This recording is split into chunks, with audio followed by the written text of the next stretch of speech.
bit.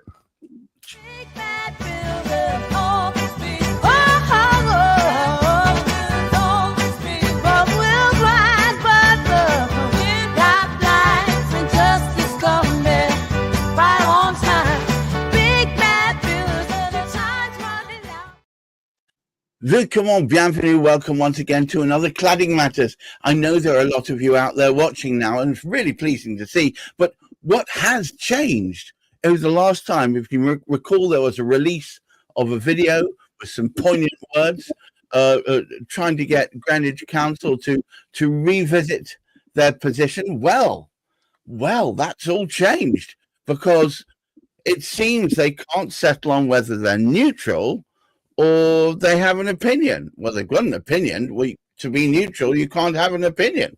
Apparently they do. But before we get into all of that, I'm first going to pass over the caber, or is it the baton, to Hamish. Would you start us off, sir? It would have to be caber. Because it's much more calamitous when it lands on people's heads and stuff like that. Right. We have a calamitous situation here. It was to be entitled Same Council, Different Standard.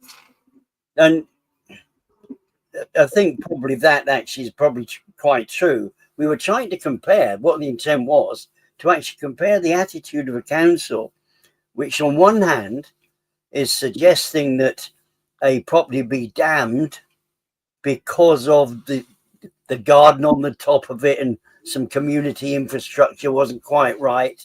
And that one demanded massive, great attention from the developer, massive sums of money being spent. But on the other hand, we have got Royal Artillery Quays that has danger to life because of the construction that was carried out at the time of it was built. Now, that is, that has actually been mentioned in so many different cases. It's been proven by so many different sort of people, and there's no getting away from it. That is the situation.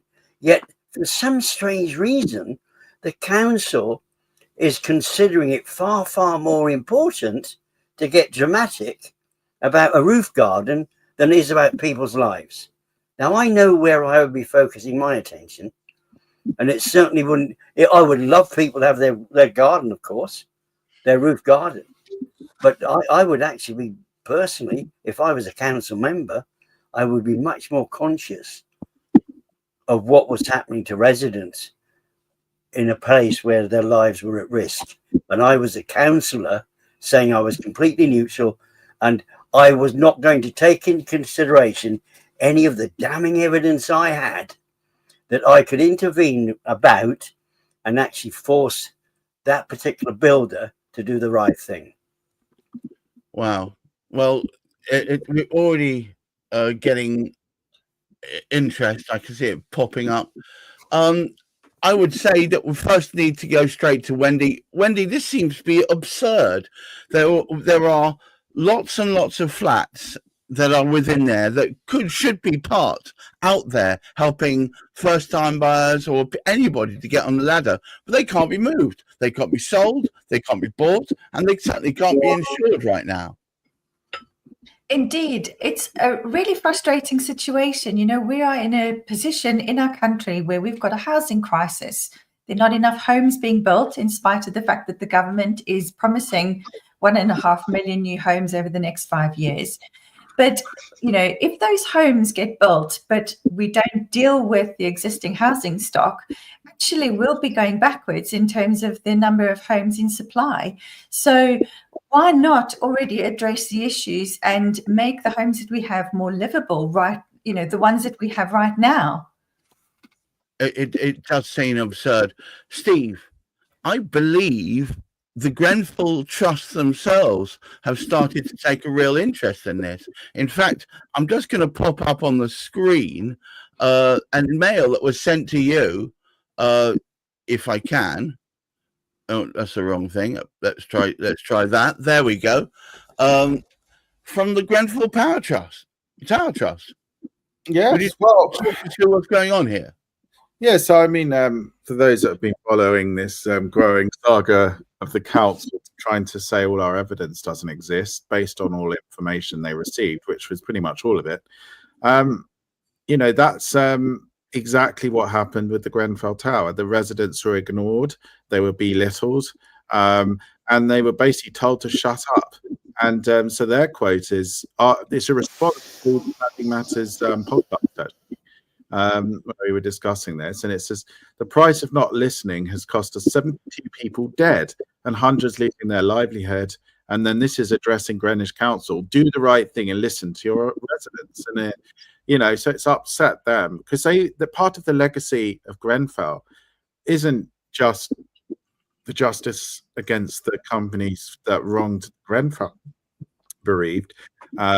It's about a legacy that we actually move on, where councils listen.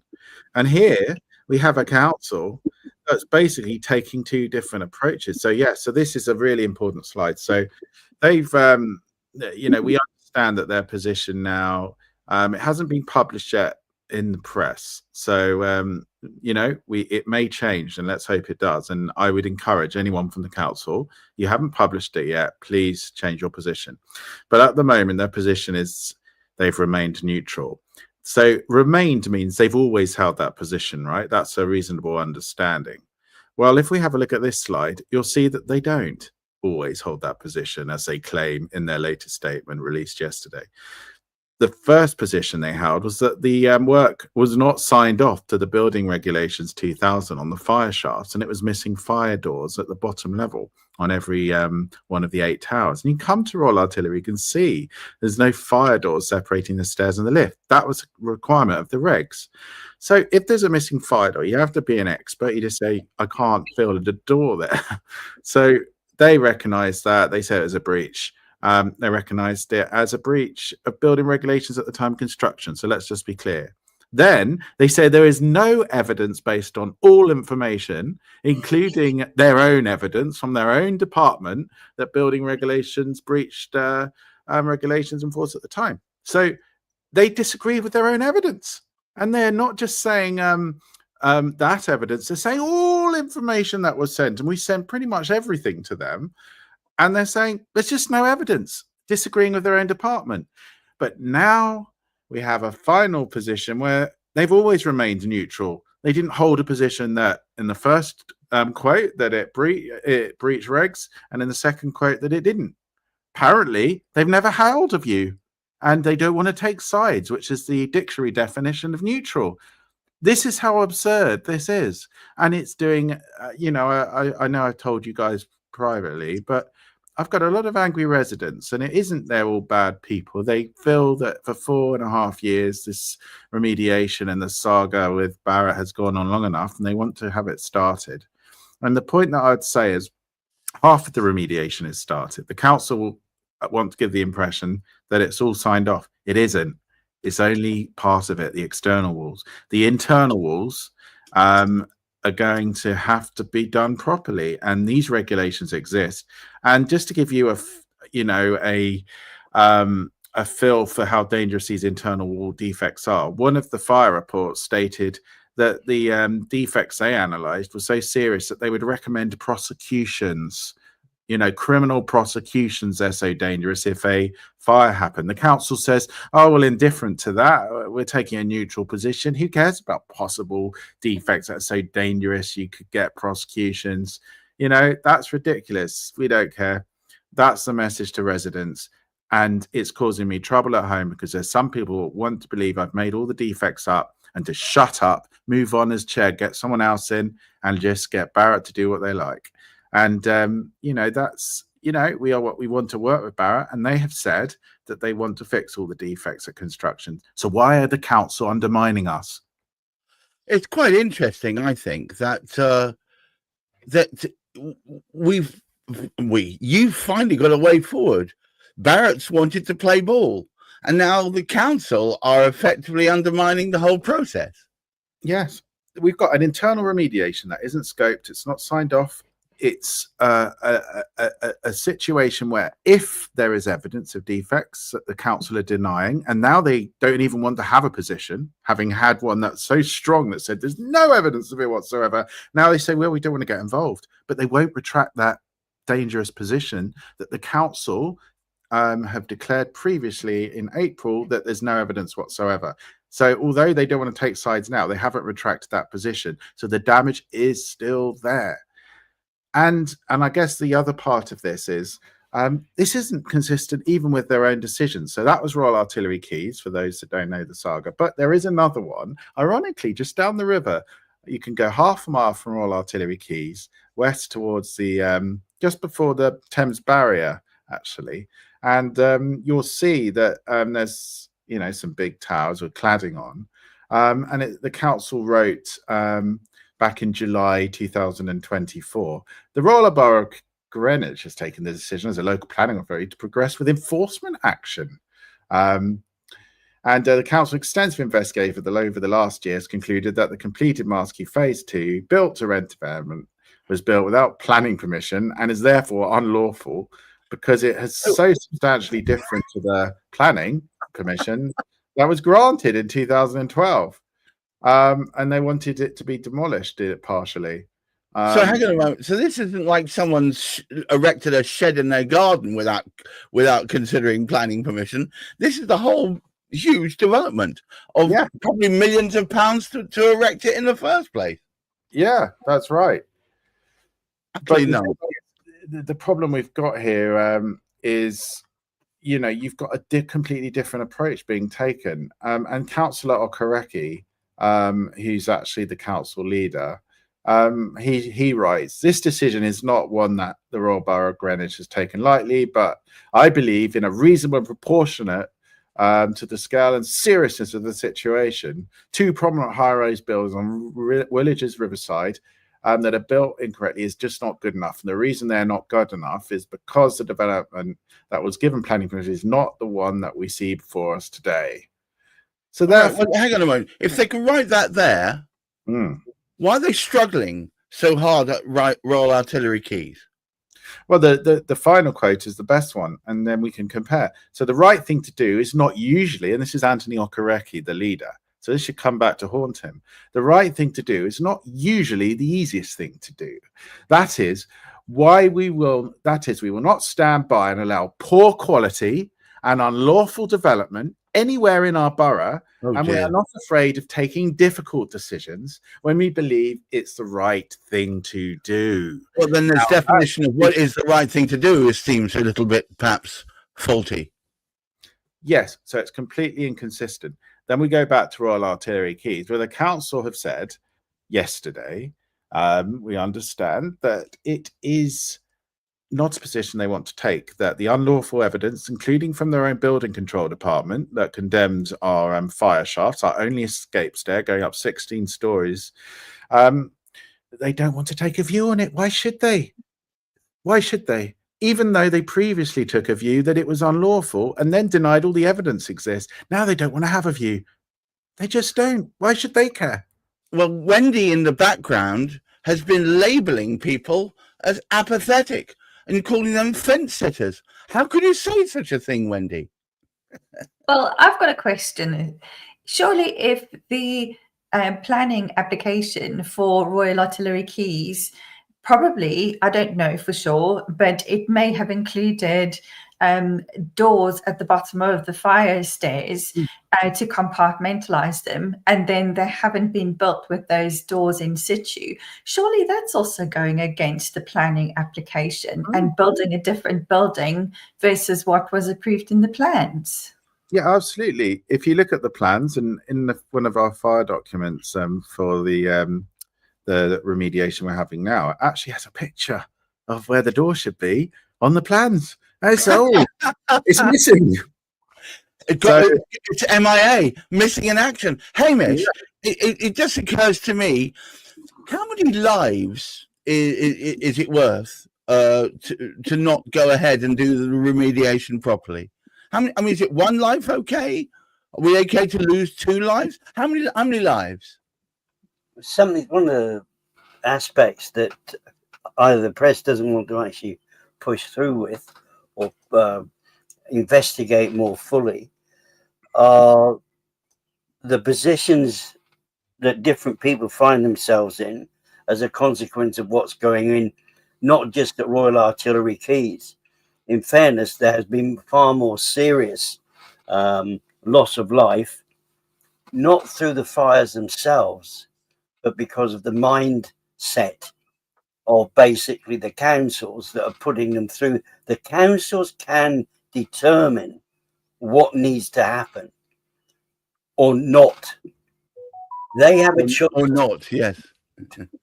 Yeah. And they take the stance that they're going to be neutral about this whole thing. It's a little bit like standing on the Titanic. You know there's an iceberg there, like we know there's a fire risk there. And you're going towards this. There is a potential of you hitting that iceberg. Now, what do you actually sort of do if you're stood on the deck in your Titanic? I'm afraid I have to take a neutral position about this, Hamish. The neutral position is to do nothing and go into the iceberg. Yes. God, it beggars belief. Absolutely beggars belief. But as has become a little bit of a tradition now, when we are faced, Steve, with these impossibilities, we tend to put them together into a song. And to that end, Steve and I have created something which I'm hoping you'll find will perk your ears up. And to any of the council listening, this is for you. Neutral. That's what they said. Like it was wisdom. Like it was justice.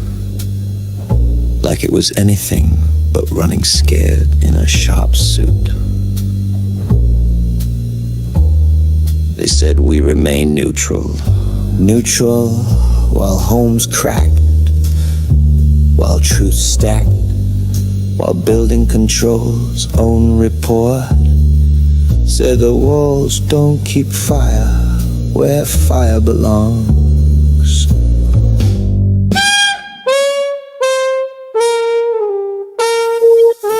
"2019, your own voice said breach. April 2025, you swallowed that voice. May 2025, you called it neutral. Like erasure is a strategy, like amnesia is policy.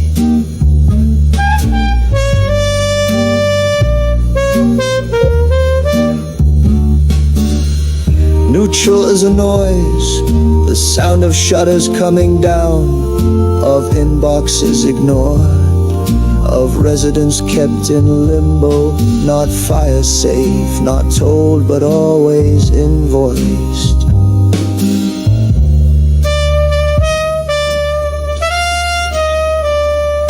You don't get to remain neutral when the breach is on paper and the fear is in people's dreams.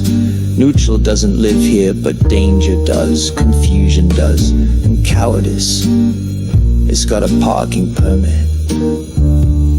So no greenage. This isn't balance.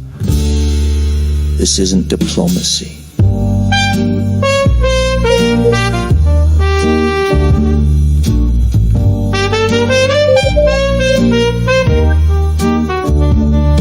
This is a disappearing act, a sleight of hand with people's homes at stake. And while you hide behind your favorite word, we'll keep saying our.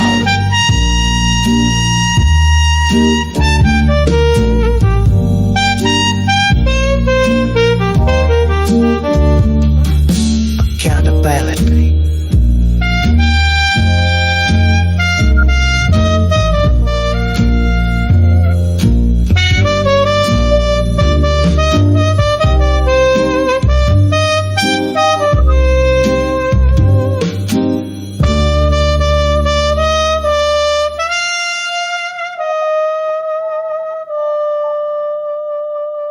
Because we are not neutral. We are the voice you try to drown out.